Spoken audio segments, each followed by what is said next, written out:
ஆண்டவரே உமக்கு நன்றி செலுத்துகிறோம் ஐயா, நன்றி செலுத்துகிறோம். ஹல்லேலூயா. எந்தன் ஜெபமே உமை தேடி வந்தே, தேவா பதில் தாருமே. எந்தன் கோட்டை எந்தன் தஞ்சம் நிறை உமை நான் நாடி வந்தேன். எந்தன் கோட்டை எந்தன் தஞ்சம் நிறை உமை நான் நாடி வந்தேன்.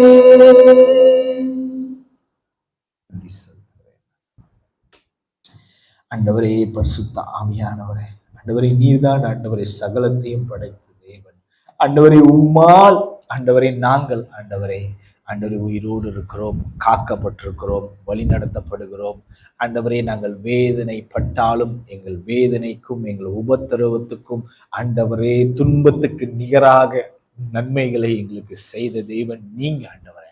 ஆண்டவரே பிறர்கள் எங்களோட வாழ்க்கையை அழித்து சின்ன பின்னமா ஆக்கணும்னு நினைக்கும் பொழுதும், அதை செய்யும் பொழுதும், அதை செய்து முடித்து எங்களை நாசமா ஆக்கிவிட்டு போகும் பொழுதும் எங்கள் தேவன் எங்களோடு இருந்து எங்களுக்கு கரத்தை கொடுத்து எங்களை தூக்கி எடுத்து ஆண்டவரை எங்களுக்கு நன்மைகளை நாள் எங்களை முடிசூட்டுகிற தேவன் நீங்க. எங்களுடைய சத்துருக்கள் ஆண்டவரை எங்களை பார்த்து ஆண்டவரை இழிப்பது, ஆண்டவரே எங்களை பார்த்து ஆண்டவரை நகைப்பது அது கொஞ்சம் காலம்தான் ஆண்டவரே. ஆனாலும் என் தேவன் எங்கள் சத்துருக்கள் நகைப்பதை பார்த்து எங்களுக்கு செய்யற நன்மைகளை நினைத்து அவர்கள் வேதனைப்படுவதும் வருத்தப்படுவதும், ஆண்டவரே இவனுக்கு போய் இது கிடைச்சிருக்க, இவளுக்கு போய் இது கிடைச்சிருக்கேன்னு சொல்லி சொல்லி சொல்லி சொல்லி அவங்க ஆண்டவரை வாழ்நாள் முழுவதும் மறக்க முடியாத அளவுக்கு ஒரு அடியை கொடுக்குறீங்களே ஆண்டவரே. எங்களுக்கு நன்மை செய்கிறது நிமித்தம் அவங்களை ஆண்டவரே நீர் மனமடிய வைக்கிறீரே, அதுக்காக நான் நன்றி செலுத்துகிறேன். ஆனாலும் என் தேவன் மனம் திரும்புகிறவர்களை நீர் உம் மண்டையில சேர்த்துக் கொள்றதுக்கு வல்லவராக இருக்கிறீர். எங்களை காயப்படுத்தின, வேதனைப்படுத்தின, ஆண்டவரை வருத்தப்படுத்தின ஒவ்வொரு சகோதர சகோதரிகளும் நாங்கள் மனப்பூர்வமாக அவர்களை ஆசீர்வதிக்கிறோம். அவருடைய வீட்டின் அப்பத்தையும் தண்ணீரையும் நாங்கள் ஆசீர்வதிக்கிறோம். அவர்கள் இன்னும் செழித்தூங்கி ஆண்டவரை இன்னும் பெருத்து ஆண்டவரை எப்படி நாங்க மனம் திரும்பி உங்களுடைய சமூகத்துக்கு முன்பதாக வந்து நின்று ஆண்டவரே உங்களோட மன்னிப்பை பெற்றுக்கொண்டோமோ அது போலவே ஆண்டவரை என் சகோதர சகோதரிகளும் ஆண்டவரை மன்னிப்பு பெற்றுக்கொள்வதற்கு அவர்களுக்கும் ஒரு வாய்ப்பை நீர் கொடுக்கும்படிக்கு எங்கள் இருதயத்தை தாழ்த்தி உங்களுடைய சமூகத்துக்கு முன்பதாக வேண்டிக் கொள்கிறோம் தகப்பனே. ஆண்டவரை எல்லாத்தையும் இயேசு கிறிஸ்துவின் நாமத்தினாலும் பிதா குமாரன் பரிசுத்த ஆவியானவரின் நாமத்தினாலும் அவர்களை ஆசீர்வதிக்கிறோம். And to the mighty name of the Lord Almighty Jesus Christ's name we pray. Amen. Amen.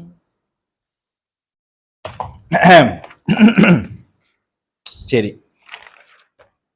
இன்னைக்கு நான் உங்ககிட்ட வந்து ஒரு விஷயத்தை பத்தி பேச போறேன். ரொம்ப நேரம் பேச மாட்டேன் இன்னைக்கு, கொஞ்சம் I think I will finish as fast as I can.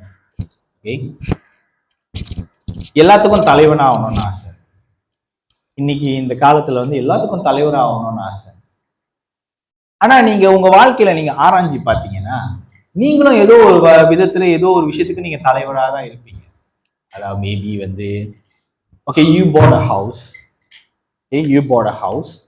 You are its owner. God has made you leader in something.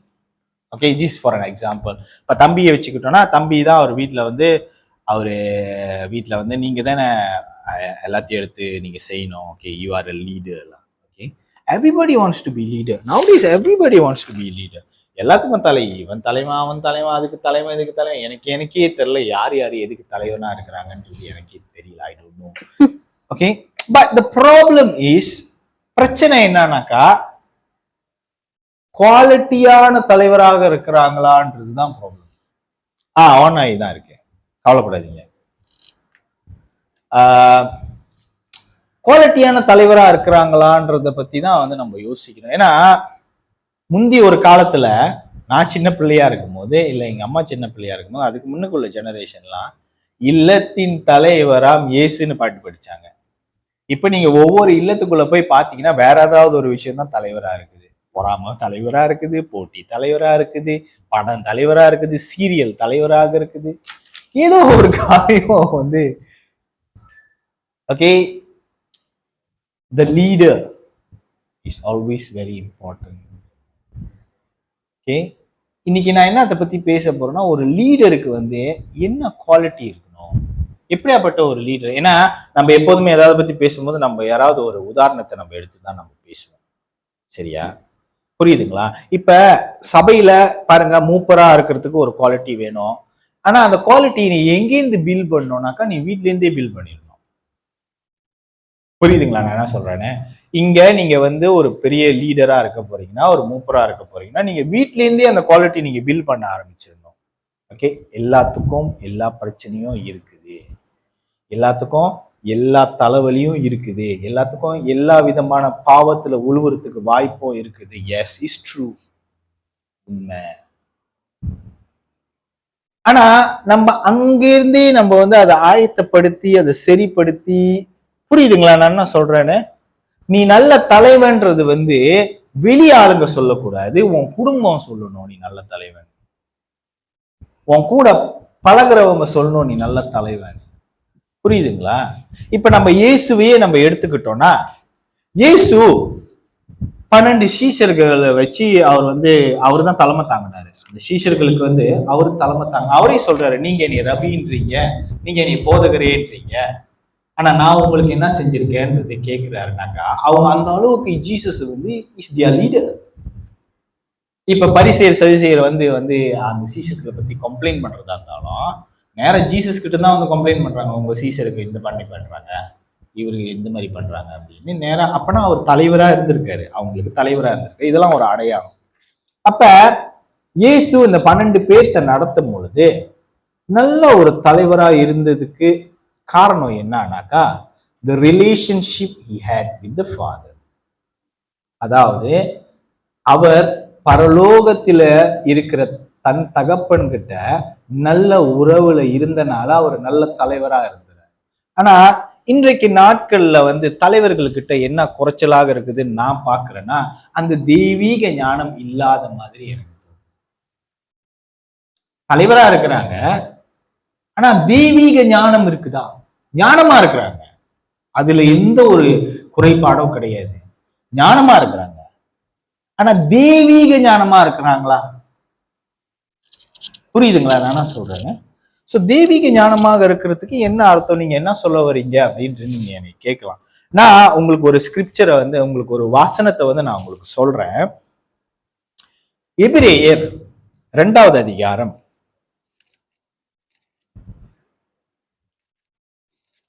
நான் சொல்ற வசனங்களை படிங்க. எபிரேயர் 2வது அதிகாரம் 9வது வசனம், 14, 15, 16, 17, 18. 9வது வசனத்தை படிச்சுட்டு 14, 15, 16, 17, 18. என்றாலும் தேவனுடைய கிருபையினால் ஒவ்வொருவருக்காகவும் மரணத்தை ருசி பார்க்கும்படிக்கு தேவதூதரிலும் சற்று சிறியவராய் ஆக்கப்பட்டிருந்த இயேசு மரணத்தை உத்தரித்ததின் நிமித்தம் மகிமையினாலும் கனத்தினாலும் முடிசூடப்பட்டதை காண்கிறோம். ஆதலால் பிள்ளைகள் மாம்சத்தையும் இரத்தத்தையும் உடையவர்களாய் இருக்க, அவரும் அவர்களைப் போல மாம்சத்தையும் இரத்தத்தையும் உடையவராய் ஆனார்.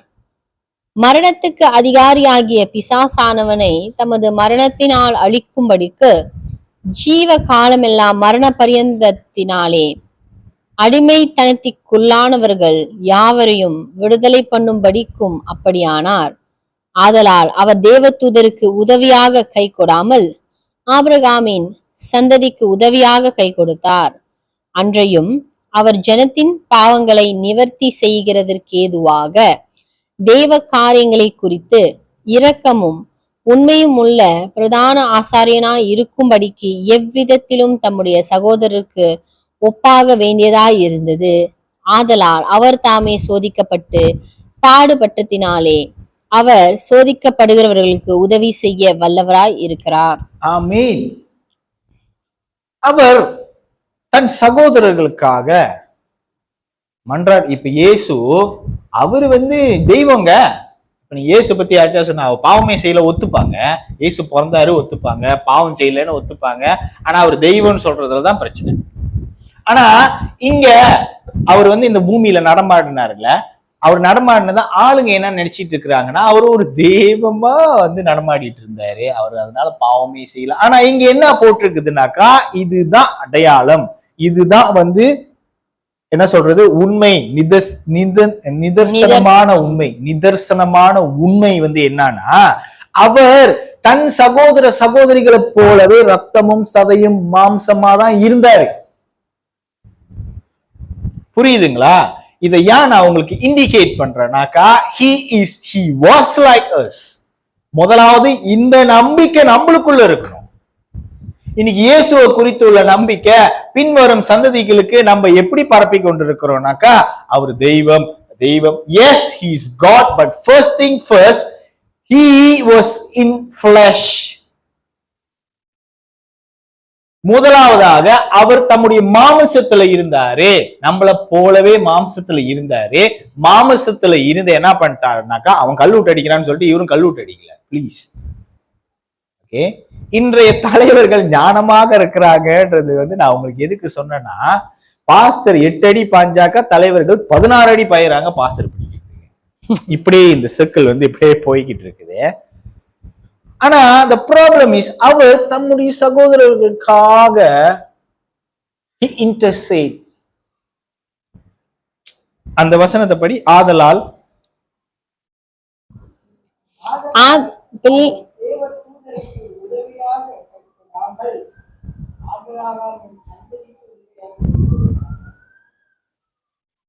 தொடர்ந்து படிங்க.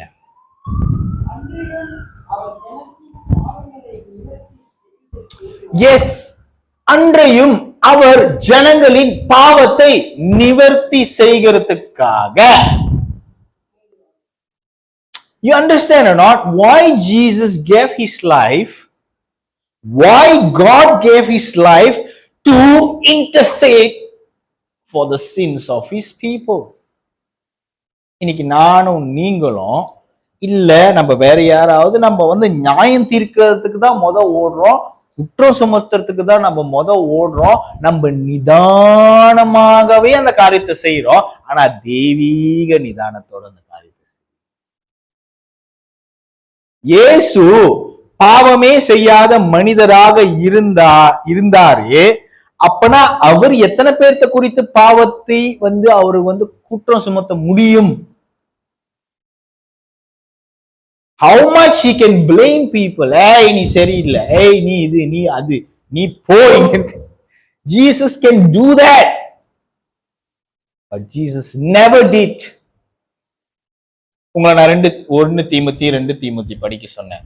சபையில வந்து தலைவரா இருக்கிறவங்களுக்கு ஒரு கிரைட்டீரியா இருக்கு, ஒரு குவாலிட்டி இருக்கு. அது நீங்க படிச்சீங்களா? பாருங்க, தன்னுடைய குடும்பம் முதலாவது வந்து must say that he is good guy. அவங்களோட குடும்பம் அவங்களை குறித்து என்ன சாட்சி கொடுக்கணுமா? நற்சாட்சி கொடுக்கணும். இன்னைக்கு அந்த மாதிரி நற்சாட்சி கொடுக்கிற ஜனங்களை தான் உண்மையிலுமே நம்ம தலைவராக வச்சிருக்கோமா சபையில? அது ஒரு பெரிய கேள்விக்குறி. யார்கிட்ட காசு இருக்கோ அவங்க தலைவர், யாருக்கிட்ட வந்து நல்ல லைக் உலக தோற்றமான குவாலிட்டி இருக்குது அவங்க நல்ல தலைவர். ஆமா தானே? ஆனா இயேசுவை போலவே ஒரு தலைவர் இருந்தார். இயேசு இப்ப நம்ம என்ன செஞ்சோம்னாக்கா, நம்ம இந்த காரியத்தை நம்ம படிச்சோம்ல, நம்ம படிச்ச இந்த காரியத்தை ஒருத்தரே நிதர்சனமாகவே செய்து காமிச்சிருக்கிறாரு. அவரை குறித்து நான் ஒரு 2-3 காரியம் நான் உங்களுக்கு சொல்றேன். அதோட நம்ம will go to the interceding things. Okay, 1 Samuel ஏற்பாடு 1 சாமுவேல் 7வது அதிகாரம் 3வது வசனம்.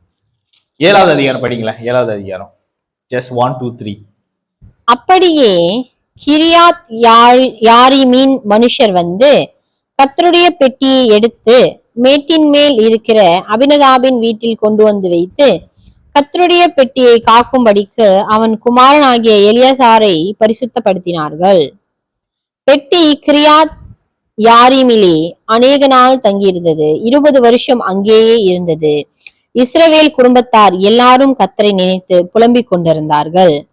அப்பொழுது சாமுவேல் இஸ்ரவேல் குடும்பத்தார் யாவரையும் நோக்கி, நீங்கள் உங்கள் முழு இருதயத்தோடும் கர்த்தரிடத்தில் திரும்புகிறவர்களானான் அந்நிய தேவர்களையும் அஸ்தரோத்தையும் உங்கள் நடுவில் இருந்து விலக்கி உங்கள் இருதயத்தை கர்த்தருக்கு நேராக்கி அவர் ஒருவருக்கே ஆராதனை செய்யுங்கள். அப்பொழுது அவர் உங்களை பெலிஸ்தருடைய கைக்கு நீக்கலாக்கி விடுவார் என்றான். பாருங்க, இங்க ஜனங்க, ஓகே, இது என்ன காரியம்னா உங்களுக்கு புரியாதனால நான் கொஞ்சம் முன்னுக்குலேருந்து நான் கொஞ்சம் fast forward for you. Okay, கடவுள் இவங்களுக்கும் இஸ்ரேல் ஜனங்களுக்கும் பெலிஸ்தீனுக்கும் பிரச்சனை இப்போ வரைக்கும். Okay, the same thing. Okay, it's the same thing. என்னன்னாக்கா இஸ்ரேல் ஜனங்க தேவன் அவங்களுக்கு 10 கட்டளை எழுதி கொடுத்தாருல, அந்த 10 கட்டளையோட கல்லு எல்லாமே ஒரு பெட்டிக்குள்ள வச்சிருப்பாங்க. அந்த பெட்டி ரொம்ப பரிசுத்தமான பெட்டி. அந்த குரூப்பான ஜனங்க தான் அதை தொட முடியும். இப்ப எப்படி கோயில்ல ஐயருங்க தான் மந்திரம் ஓத முடியும், something like that. Okay, so அந்த குரூப் பீப்புள் தான் அந்த பெட்டியை தொடணும். வேற குரூப் பீப்புள் அந்த பெட்டியை தொட்டாங்கனாலோ கிட்ட வந்தாலும் கடவுள் அடிச்சு சாவடிச்சுக்குவாரு. ஸோ அந்த பெட்டிக்கு அவ்வளோ ஒரு ப்ராப்பர்ட்டி, ஐ மீன் அவ்வளோ ஒரு காம்ப்ரமைஸ் இல்லாத ஒரு பெட்டி. ஓகே, ஸோ அந்த பெட்டியை என்ன பண்ணிட்டானுங்க இவனுங்க இஸ்ரவேலும் பலஸ்தீனும் யுத்தத்துக்கு போகும்போது இஸ்ரவேல்காரனுங்க அந்த பெட்டியை தூக்கிட்டு வருவானுங்க. பெட்டியை தூக்கிட்டு அங்க சண்டை போட்டுட்டு கடவுள் அங்க இருக்கிறாருன்னு, புரியுதுங்களா? அதான் அர்த்தம், that's the meaning. So what happen, அன்னைக்கு அந்த யுத்தம் நடந்த போது கடவுள் இஸ்ரவேல் மேல கோபமா இருந்தாரு. ஏன் கோபமா இருந்தாலும் இப்பதான் அவங்க படிச்சாங்க. அந்த அஸ்தரோத்து, அந்த மத்த தெய்வம், கடவுளும் வேணும், மத்ததும் வேணும், கடவுளும் வேணும், மத்ததும் வேணும், அந்த மாதிரி இருந்தனால கடவுள் அவங்க பக்கமா நின்று யுத்தம் பண்ணல. யுத்தம் பண்ணாதனால இவங்க எல்லாம் செம்ம தோல்வி இஸ்ரேல் ஜனங்களுக்கு. அப்ப அடிச்சு அடியில பெட்டியை அங்கேயே போட்டு வந்துட்டானுங்க. பெட்டியை அங்க போட்டு வந்தோடனே பிலிஸ்தீன்காரங்க என்ன பண்ணுவானுங்க, அவனுங்க பெட்டியை நம்ம பிடிச்சிட்டோம் அப்படின்னு சொல்லி இவங்க கடவுளும் இனிமே நம்மளுக்கு தான் அடிமை அப்படின்னு சொல்லி சந்தோஷமா பெட்டியை தூக்கிட்டு போய் அவங்க கடவுளோட கோயில்ல வச்சாங்க. அவங்க கடவுளோட கோயில்ல இப்ப கடவுள் இங்க இருக்கிறன்னு வச்சுங்க, அவங்க கடவுள் கோயில், அது பேர் தாகோன்ல. சோ உங்க முன்னுக்கு பெட்டியை வச்சோடனே தாகோன் என்ன ஆச்சுனாக்கா, ராத்திரி வச்சுட்டு காலையில ஏஞ்சி பார்க்கும் போது தாகோன் இப்படி சாஞ்சி கிடக்குறாரு. சரியா? சரி, நிமித்தி வச்சுட்டு 2வது நாள் பார்த்தாக்க தாகோன் இப்படி கிடக்குறாரு, சாஞ்சி, கை கால்லாம் துண்டு துண்டா உடஞ்சி, பெரிய சிலை. அப்ப இவங்களுக்கு புரிஞ்சிருச்சு, ஓஹோ இஸ்ரவேலோட கடவுள் என்னமோ பண்றாரு. அந்த பெட்டி அங்க இருந்ததுனால, அந்த பிலிஸ்தீன்ல இருந்தனால பிலிஸ்தீன் எல்லாத்துக்கும் டியூமர் அட்டாக். அந்த வாத அவ்வளவு கொடூரமா இருந்துச்சான். அவங்களோட அழுகையோட கூக்குரல் பரலோகத்தை எட்டுனுச்சான்.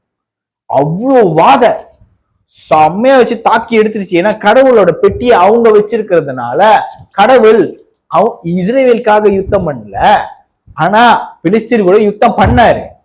ஏன்னாக்கா அவரோட பரிசுத்தத்தின் நிமித்தம் அங்க யுத்தத்தை நடத்தினாரு. எப்படின்னா எல்லாத்துக்கும் வாத, இந்த பெட்டி எங்க போதும், இந்த இந்த ஊருக்காரன் அந்த ஊருக்கு அனுப்புறான், அந்த ஊருக்காரன் அந்த ஊருக்கு அனுப்புறான். 5 கம்பம், அப்படியே 5 பட்டணம், 5 கிராமம்.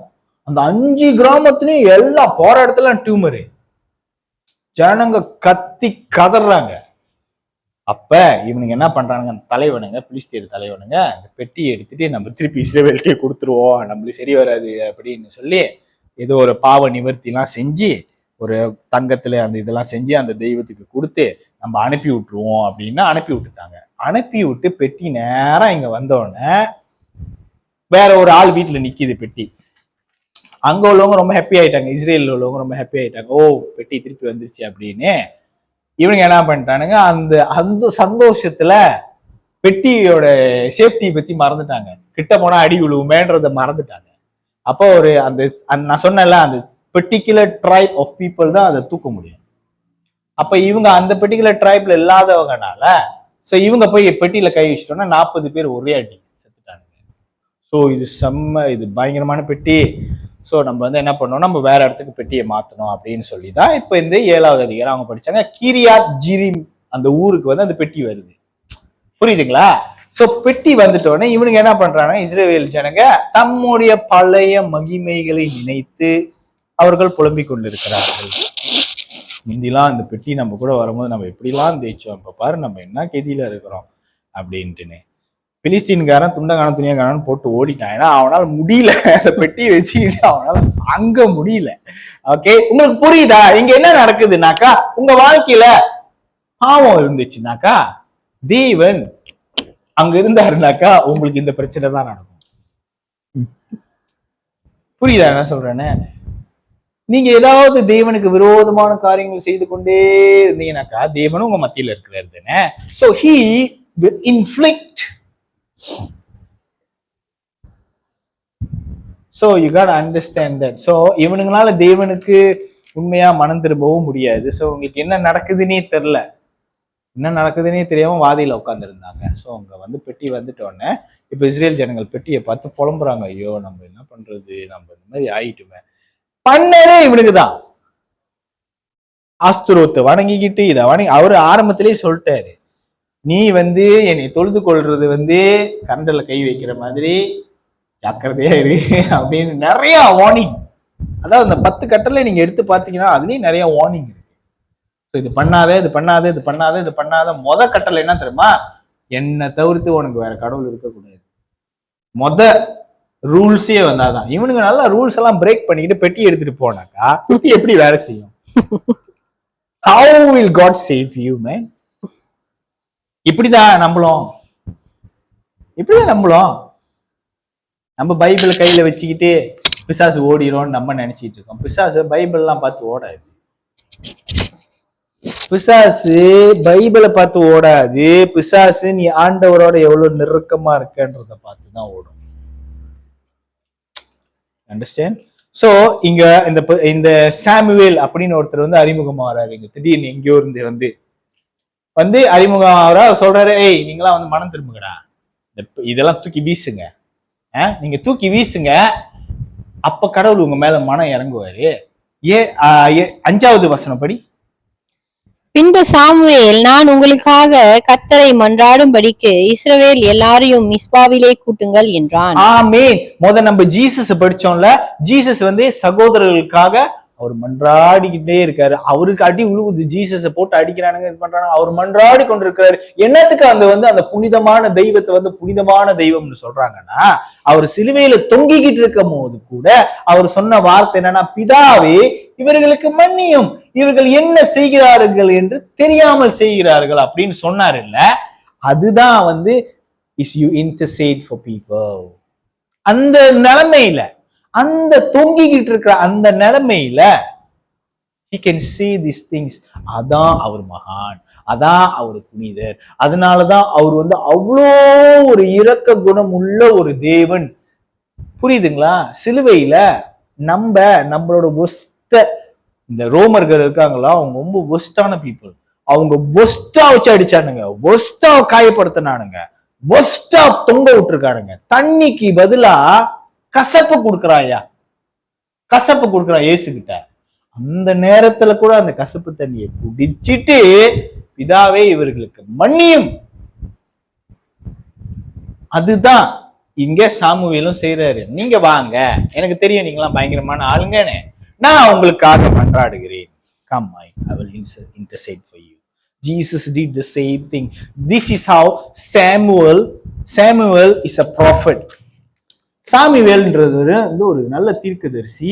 இவர் சண்டை யுத்தம்லாம் பழகல. ஆனா அவர் வந்து கர்த்தருடைய சத்தத்தை சின்ன வயசுலேயே கேட்க ஆரம்பிச்சிட்டாரு. கர்த்தருடைய சத்தத்தை கடவுள் காதுல வந்து அவர்கிட்ட பேசுவாரு. கடவுளை அவர் உருவமா அவர் பார்த்து, அவருக்கு அந்த அனுபவம் இல்லை, பட் காதுல வந்து கடவுள் அவர்கிட்ட பேசுவாரு. அந்த அனுபவம் அவருக்கு இருக்குது. ஏன்னா கடவுள் ஒரு ஆள் கிட்ட ஒரு மாதிரி பேசுவாரு. புரியுதுங்களா? இவந்தும் அவருடைய தீர்க்கதரிசியா இருந்தாலும் பாலாம் கிட்ட இறங்கி வந்து பேசுறாரு, மலையில இறங்கி வந்து பேசுறாரு, சாமுவேல் கிட்ட காதுல பேசுறாரு. ஓகே, சோ அப்ப சாமுவேல் வந்து ஜனங்களுக்காக மன்றாடி கொண்டு இருக்கும் பொழுது 7வது வசனம் படிங்க. இஸ்ரவேல் புத்திரர் மிஸ்பாவிலே கூடி வந்ததை பெலிஸ்தர் கேள்விப்பட்ட போது பெலிஸ்தரின் அதிபதிகள் இஸ்ரவேலுக்கு விரோதமாக எதிர்த்து வந்தார்கள். அதை இஸ்ரவேல் புத்திரர் கேட்டு பெலிஸ்தரின் நிமித்தம் பயப்பட்டு சாமுவேலை நோக்கி, நம்முடைய தேவனாகிய கர்த்தர் எங்களை பெலிஸ்தரின் கைக்கு நீங்களாக்கி ரட்சிக்கும்படிக்கு எங்களுக்காக அவரை நோக்கி ஓயாமல் வேண்டிக் கொள்ளும் என்றார்கள். பாருங்க, இவரு சாமுவேல் இப்போ ஒரு தலைவனா நின்னு ஜனங்களுக்காக மன்றாடி கொண்டிருக்கிறாரு. ஒரு தலைவனா நின்னு, இவங்களோட தலைவனா, நான் ஐ represent them God, God please intercede for them, நான் இவங்களுக்காக நான் ஜெபம் பண்றேன் ஆண்டவரே, இவங்க மேல மன இறங்குங்க, இவங்க செஞ்சது தப்புதான் அப்படின்னு சொல்லி வாதாடிக்கிட்டு இருக்கிறாரு. சோ அப்ப அந்த மாதிரி நேரத்துல பிலிஸ்தியன்கள் இப்பதான் அடி வாங்கிட்டு உட்காந்து, அவங்களுக்கு எப்படிதான் அந்த பலம் வந்துச்சுன்னு எனக்கும் ஒண்ணும் தெரியல. இப்ப வரைக்கும் அப்படிதான் இருக்காங்க. செம்ம டியூமரா இருக்காங்க. இப்பதான் கடவுள் அவங்களை வாதிச்சிருக்கிறாரு. இவங்க எல்லாம் ஒண்ணு கூடுறத பார்த்துட்டு அவனுங்க என்ன நினைச்சுக்கிட்டானுங்க, இவனுக்கு என்னமோ பண்ண போறானுங்க, நம்ம கிட்ட நம்மள என்னமோ பண்ண போறானுங்கன்னு நினைச்சிட்டு அவனுங்க என்ன பண்றானுங்க, படையா வந்துட்டானுங்க. படையா வந்துட்டோன்னே இஸ்ரவேல் ஜனங்க பார்த்துட்டு, சாமுவேல் நிப்பாட்டிடாதீங்க தயவு செய்து, பிளீஸ் ஆண்டவர் எங்களுக்காக இறங்க சொல்லுங்க, மன்றாட சொல்லுங்க அப்படின்னு சொல்லி சாமுவேல பிரஷர் பண்றாங்க. உண்மையான இப்ப உள்ள தலைமை அவனாது இப்ப இங்க இந்த நிலைமையில இருந்தான்னு வச்சுக்கீங்களேன், ஓடுறது அவனாதான். உண்மையா இல்லையா? நிஜமா இல்லையா? அதனாலதான் பாருங்க, சாமுவேல் விடாம மன்றாடுறாரு. மன்றாடினோடனே 10வது வசனம் படிங்களேன். சாமுவேல் சர்வாங்க தகன பலியை செலுத்துகையில் பெலிஸ்தர் இஸ்ரவேலின் மேல் யுத்தம் பண்ண நெருங்கினார்கள். கர்த்தர் மகா பெரிய இடி முழக்கங்களை பெலிஸ்தர் மேல் அந்நாளிலே முழங்க பண்ணி அவர்களை கலங்கடித்ததினால் அவர்கள் இஸ்ரவேலுக்கு முன்பாக பட்டு விழுந்தார்கள். ஆமென். ஓகே, 10வது வசனம் படிச்சுட்டல, அது 9வது வசனத்தை படிச்சேன். அப்பொழுது சாமுவேல் பால் குடிக்கிற ஒரு ஆட்டுக்குட்டியை பிடித்து அதை கர்த்தருக்கு சர்வாங்க தகன பலியாக செலுத்தி இஸ்ரவேலுக்காக கர்த்தரை நோக்கி வேண்டிக் கொண்டான். கர்த்தர் அவனுக்கு மறுமொழி அருளி செய்தார். ஆமென். நல்லா கேட்டுக்குங்க, கர்த்தர் யாருக்கு மறுமொழி அருளை செய்தாரு? சாமுவேல். சாமுவேலுக்கு தான் மறுமொழி அருளை செய்தாரு, ஜனங்களுக்கு இல்ல. இது சாமுவேல் ஒரு நல்ல தலைவர் என்பதை இந்த இடத்துல காட்டுது. ஏன்னா அவரு நிஜமாவே அவர் ஜனங்களுக்கு அவரு ஃப்ராடு பண்ணல. நீங்க சத்தா சாவுங்கடா, நான் சும்மா பேசி பாக்குறேன், முடிஞ்சா நான் காப்பாத்துறேன், இல்லைன்னா முடியாது அப்படிலாம் சொல்ல. ரத்தமும் சதையுமா, சத்தா நான் இவங்களோட சாவுறேன், காப்பாத்துறதா இங்க எல்லாத்தையும் சேர்த்து காப்பாத்துங்க, காப்பாத்துறதா இங்க எல்லாத்தையும் சேர்த்து காப்பாத்துங்க, செத்தான அவங்களோட. இதுதான் ஜீசஸ், இதுதான் ஜீசஸோட character, character of Jesus. This is how Samuel represented God. இயேசுவை பிரதிபலித்தாருன்னு சொல்றாங்கல்ல, இங்க இருக்கிற ஒவ்வொரு தீர்க்கதரிசியும் ஒரு விதமா இயேசுவை பிரதிபலிப்பாங்க. சாமுவேல் இப்படி பிரதிபலிச்சார் இயேசுவை. பிதாவே என் உயிரை எடுத்துக்குங்க, என் உயிரின் நிமித்தமா இவங்க எல்லாத்துக்குமே ரட்சிப்பு கிடைச்சிடும். புரியுதுங்களா? ஒரு குற்றமும் செய்யல, ஒரு குற்றமும் செய்யல, ஒண்ணுமே செய்யல. நம்மளாவது ஏதாவது செஞ்சுட்டு அனுபவிச்சுட்டு உட்காந்துருப்போம். சரியா? இன்றைய நாட்கள்ல தலைவர்களாக இருக்கிறவங்க அவங்களுக்கு பெஸ்ட் குவாலிட்டி ஆண்டவர்கிட்ட they have to intercede to God for their people, they have to intercede to God. என்னைக்குமே எந்த நேரத்திலுமே தேவனோட பரிந்து வைக்கிறதுக்கு, ஜனங்களுக்காக பரிந்து வைக்கிறது ரெடியா இருக்கிறவங்க தான் உண்மையாலுமே தலைவர்.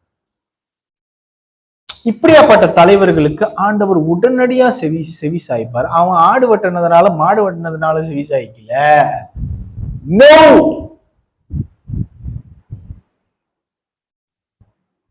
ஆடு மாடு வெட்டினதுனாலயோ இல்ல கத்தி கதறினதுனாலயோ, no, is because this person is because he sincerity. இவரோட உண்மைத்துவத்தினாலும் இவருடைய முழு இருதயத்தினாலும் அவர் அந்த காரியத்தை செய்யறாரு.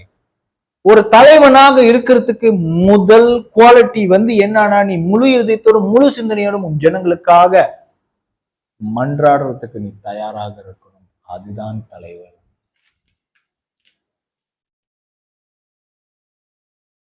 இன்னைக்கு நம்மளுக்கு பிளேம் பண்ற தலைவர்கள் தான் இருக்கிறாங்க. பாஸ்டர் 10 மணிக்கு வராரு, பாஸ்டர் பிள்ளைங்க எந்த மாதிரி இருக்குதுங்க, பாஸ்டர் குடும்பமே இப்படி இருந்தா எப்படி அப்படின்னு 2 பேர் பின்னாடி நாக்காளி பின்னாடி உட்காந்து பேசிட்டு இருப்பானுங்க. அப்படியாப்பட்ட தலைவர்கள் தான் நம்ம கூட இருக்கிறாங்க. புரியுதுங்களா? இவங்கெல்லாம் வச்சுக்கிட்டு நம்ம ஊழியம் செஞ்சு நம்ம சேர்ச்சிக்கு ஆளை சேர்த்து நம்ம ஆண்டவர் கூட சேர்ந்து பரலோகத்துக்கு போகணும்.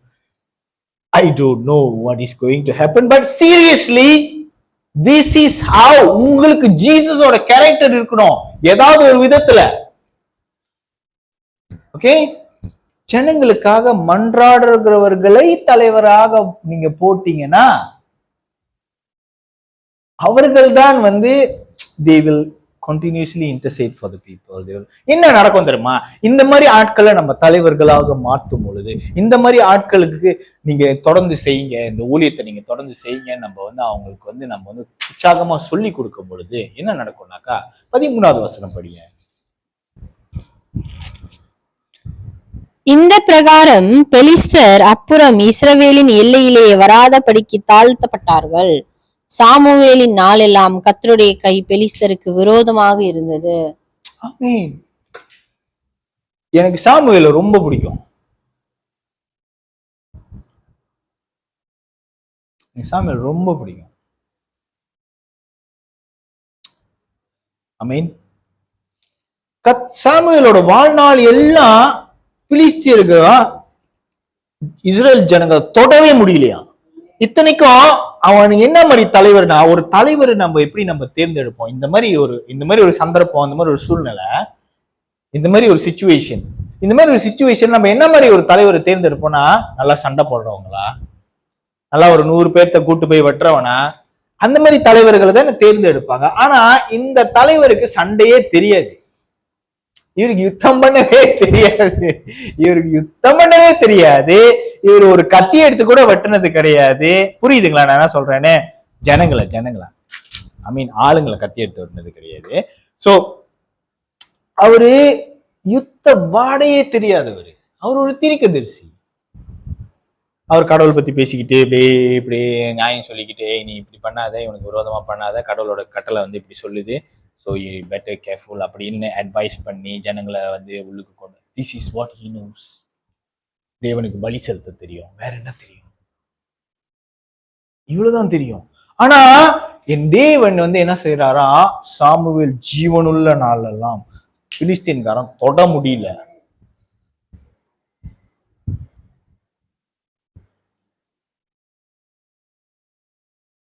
நான் இந்த வசனத்தை படிக்கும் பொழுது நான் ரொம்ப எனக்குள்ள மாற்றங்களை கொண்டு வந்த வசனம் அதெல்லாம். As long as Samuel lived, the Lord did not allow the Philistines to come inside and attack. Amen. கர்த்தருடைய கரம்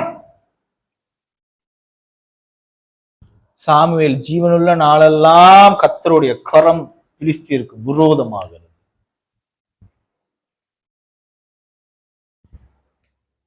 இந்த மாதிரி ஒரு நல்ல ஒரு தலைவன் சபைக்கு இருந்தானா சபையை அசைக்கவே முடியாது. இப்ப நான் ஏன் இதெல்லாம் உங்களுக்கு சொல்றேன் அப்படின்னு, you should be the leader. I should be somebody like that. I should be like God. உங்களுக்கு புரியுதா நான் ஏன் இதை பத்தி நம்ம மத்தியில பேசுறேன்னாக்கா, நம்ம நல்ல தலைவரா ஆகணும், நம்ம செய்யணும். we are the leaders. லீடரா இருக்கணும்னா என்ன குவாலிட்டி? ஜனங்களுக்காக மன்றாடணும், ஐயா சாமி எல்லா காலையும் உழுவணும். ஓகே நீ உழுவுறியா, ஓகே நீ வா, நீ தலைவன். எல்லாத்தோட காலும் கழுவணும், வரியா, ஓகே வரேன், நான் தலைவன். உங்களுக்கு புரியுதா என்ன அதுன்னு? நீங்க எதிர்பார்க்கிற தலைவர் வேற மாதிரி தலைவர். ஆனா கர்த்தர் இந்த மாதிரி தலைவர்களைத்தான் அவங்க ஜபத்தை தான் கேட்கிறாரு, அவங்களுக்காக தான் என் மன இறங்குறாரு, மன்றாடுறாரு. நம்ம என்னமோ பெரிய 2 கம்பெனி வச்சிருக்கிறாங்க, மெர்சிடிஸ் பாய்க்கிறாங்க, தசம பாகம் நிறைய போடுறாங்க, ஸோ இவங்க தலைவரா இருக்கலாம், அதான் தகுதி. இன்னைக்குள்ள தகுதி அதுதான். சபைக்கு வாரம் வாரம் வந்துடுறாங்க ஃபேமிலியை கூட்டிக்கிட்டு. ஆனா அவங்க வீட்டுல என்ன நடக்குதுன்னு நம்மளுக்கு தெரியாது. வாரம் வாரம் வந்துடுறாங்க, சேர்ச்சுக்கு நிறைய காணிக்க கொடுக்குறாங்க, ஸோ இவங்க தலைவரா வச்சிடலாம். நம்ம போய் பார்த்தா வேற ஏதோ இல்லீகல் ஆக்டிவிட்டிஸ்ல இன்வால்வ் இருப்பான். This is how it works nowadays. இதனாலதான் கிறிஸ்தவம் இன்னைக்கு நம்மலாம் நம்ம என்ன மாதிரி இயேசுவை நம்ம பார்த்துக்கிட்டு இருக்கோம்னாக்கா, we are looking at the theoretical Jesus. புரியுதுங்களா? நம்ம தியோரியான இயேசுவை தான் பார்த்துக்கிட்டு இருக்கோமே தவிர்த்து நம்ம பிராக்டிக்கலான ஜீசஸா வாழ்ந்து காட்ட முடியல. ஏன்னாக்கா இந்த மாதிரி தலைவர்கள் நமக்கும் தலைவர்களாக இருந்தனால. உங்களுக்கு புரியுதுங்களா? அப்ப நம்மளுக்கு இங்கேருந்து என்ன கத்துக்க வேண்டியது இருக்குதுனாக்கா, நம்ம இந்த மாதிரி தலைவர்களாக இருக்கக்கூடாது. நம்ம சாமுவேலை போல ஒரு நல்ல தலைவராக இருக்க வேண்டும். இயேசுவை போல ஒரு நல்ல தலைவராக இருக்க வேண்டும். எனக்கு தலை இயேசு, இல்லத்தின் தலைவர் என்னைக்குமே இயேசு தான். அந்த தலைவர்கிட்ட, என் தலைவர்கிட்ட என்ன பழக்கம் இருக்குமோ அதுதான் என்கிட்ட இருக்கும். என் தலைவர் மற்றவங்களுக்காக எப்படி மன்றாடி ஜெபிப்பாரோ அப்படிதான் நானும் மன்றாடி ஜெபிப்பேன். புரியுதுங்களா நான் என்ன சொல்றேன்? என் தலைவர் என்ன செய்யறாரோ அதை பார்த்துக்கிட்டு நான் ஃபாலோ பண்ணி செய்யறதுக்கு தான் அவர் தலைவராக இருக்கிறாரு. நான் அவரோட தொண்டனா இருக்கிறேன். கரெக்டாமா? அப்ப இந்த மாதிரி மூர்க்கங்கள் வச்சுக்கிட்டு இருக்கிறவங்க எல்லாம் தயவு செய்து பிளீஸ் இன்னைக்கு போயிட்டு எல்லாத்தையும் மன்றாட சொல்லுங்க, மனம் திரும்ப சொல்லுங்க. இந்த மாதிரி ஆட்கள்லாம் எந்த விதமான காரியத்தையும் சபையில பிடிக்கிறதுக்கு அவர்கள் தயார் ஆகவில்லை. அருகதை இல்லைன்னு நான் சொல்ல மாட்டேன். அவங்க தயாராக they do not understand what God wants from them as a leader. உங்களுக்கு புரியுதுங்களா? நாளைக்கு நீங்க ஒரு குடும்பத்தை நடத்த போறீங்க. நீங்க ஒரு குடும்பத்தை நடத்தும் போது நீங்க எப்படியாப்பட்ட தலைவராக இருக்கணும்ன்றதுக்காகத்தான் நீங்க இதை you have to understand. ஏன்னா நீங்க கடவுள் விரும்புற மாதிரி நீங்க உங்களை மாத்திக்கிட்டீங்கன்னாக்கா உங்களுக்கு அநேக நேரங்கள்ல பிரச்சனை இருக்காது. நீங்க வெளியே உலகத்துக்கு போகும்போதும் இந்த மனுஷன் நல்ல மனுஷன் தான் சொல்லுவாங்க. புரியுதுங்களா என்ன சொல்றேன்? கர்த்தருடைய கண்கள்லயும் மனிதனுடைய கண்கள்லயும் தயவு பெற்றவராக நம்ம இருக்கணும். பிகாஸ் ஜீசஸ் அப்படிதான் வளர்ந்தாரு. 12 வயசுல இருந்து நீங்க அந்த வசனத்தை படிச்சீங்கன்னா, காட் வென்ட் பேக். இயேசு இந்த கோயில காண போயிடுவாரு. அப்புறம் திருப்பி போய் அவங்க அப்பா அம்மாவோட சேர்ந்து இயேசு ஞானத்திலையும் பலத்திலையும் மனுஷ தயவிலையும் தேவனுடைய தயவிலையும் வளர்ந்தாருன்னு போட்டிருக்கோம். நம்ம இப்படிதான் நம்ம ஃபாலோ பண்ணணும். நம்ம இப்படிதான் ஒரு நல்ல தலைவரா நம்ம இருக்கணும். we have to be good leaders. we have to create good leaders. ஒரு நல்ல தலைவன் ஒரு நல்ல தொண்டனை உருவாக்குவான். அந்த நல்ல தொண்டன் ஒரு நல்ல தலைவனா மாறுவான். அந்த நல்ல தலைவன் இன்னொரு தொண்டனை உருவாக்குவான். இது அப்படியே போய்கிட்டே இருக்கும். அந்த சைக்கிள் போய்கிட்டே இருக்கும். என்ன ஆச்சுன்னா இன்னைக்கு கொரப்டட் ஆயிடுச்சு.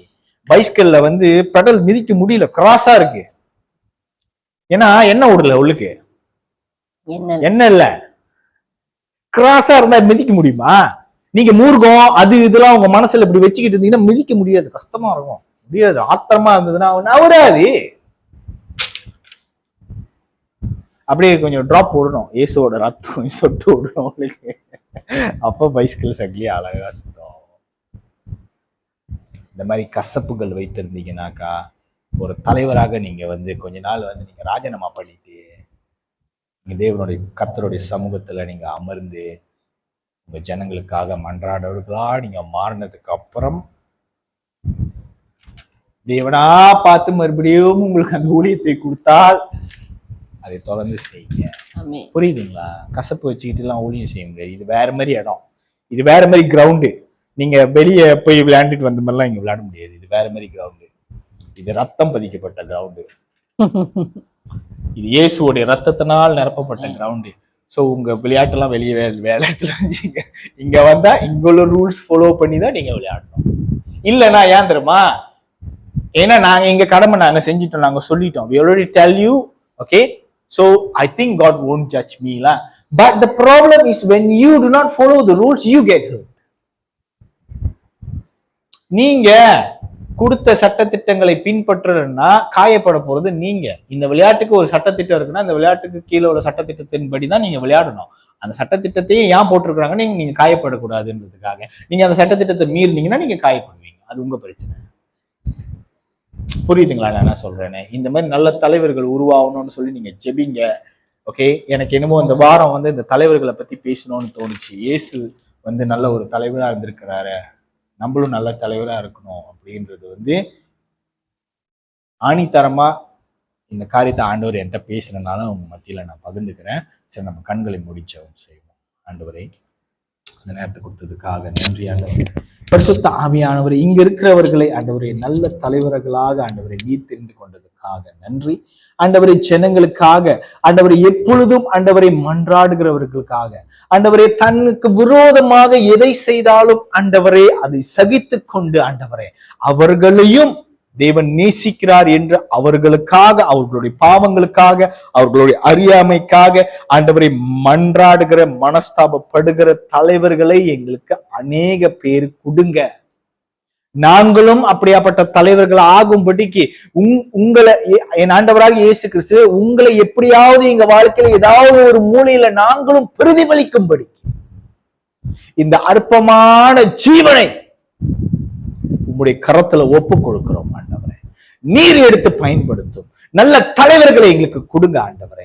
ஆண்டவரே, நீங்க யாரை தேர்ந்தெடுக்கிறீங்களோ, யாருக்கு அந்த ஸ்பெஷல் குவாலிட்டி இருக்குதோ, எவன் காலை பிடிச்சி வேணாலும் கெஞ்சி இயேசுவை ஏத்துக்கோ, எவன் காலை வேணாலும் பிடிச்சி கழுவறதுக்கு ரெடியா இருக்கிற தலைவர்கள், மனத்தாழ்மை உள்ளவர்களையும் ஆண்டவரே, ஆவிக்குரிய சிந்தனை உள்ளவர்களையும் ஆண்டவரே, the divine wisdom இருக்கிறவர்களையும் ஆண்டவரே, பரத்தின் ஞானம் இருக்கிறவர்களையும் ஆண்டவரே எங்களுக்கு தலைவர்களாக கொடுங்க.